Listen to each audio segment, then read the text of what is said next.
অসমৰ জনপ্ৰিয় অভিনেতা তথা সকলোৰে প্ৰিয় অভিনেতা কমল লোচনৰ খবৰটো বাৰু আপোনালোকে পালেনে?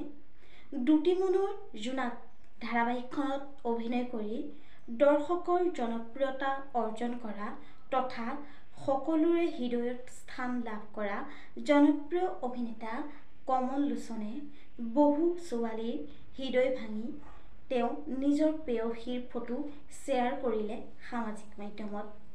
সেই ফটোখন দেখাৰ লগে লগে বহু প্ৰেয়সীয়ে তেখেতক কি কৈছে আপোনালোকক সবিশেষ জনাম আজি এই ভিডিঅ'টোৰ জৰিয়তে।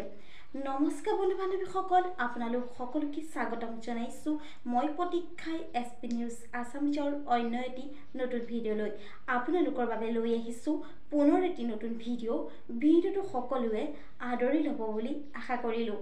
আহক আজি ভিডিঅ'টোৰ পৰৱৰ্তী অংশলৈ আগবাঢ়োঁ। হয়, ৰং চেনেলত সম্প্ৰচাৰিত হৈ যোৱা দুটিমনৰ জোনাক ধাৰাবাহিকখনত অভিনয় কৰা কমল লোচনৰ আছে এটি ভাল খবৰ।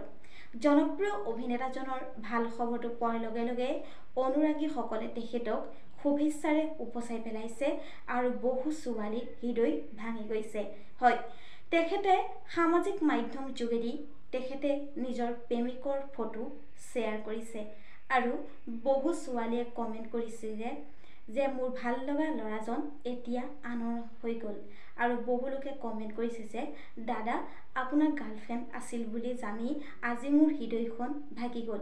এইদৰে বহু ছোৱালীয়ে এনেদৰে কমেণ্ট কৰা দেখা গৈছে। বন্ধু বান্ধৱীসকল, আপোনালোকে কমল লোচনৰ এই খবৰটো পাই কেনে পালে নিশ্চয় এটি কমেণ্ট কৰি জনাব। আজিলৈ ভিডিঅ'টো আছিল ইমানখিনিয়ে। আশা কৰিলোঁ আপোনালোকে ভিডিঅ'টো চাই ভাল পালে। তেন্তে ভিডিঅ'টোত এটা লাইক কৰিব, কমেণ্ট কৰিব, শ্বেয়াৰ কৰিব, লগতে চেনেলটো ছাবস্ক্ৰাইব কৰি কাষতে থকা বেল আইকনটো প্ৰেছ কৰি অল কৰি দিবলৈ নাপাহৰিব। ধন্যবাদ।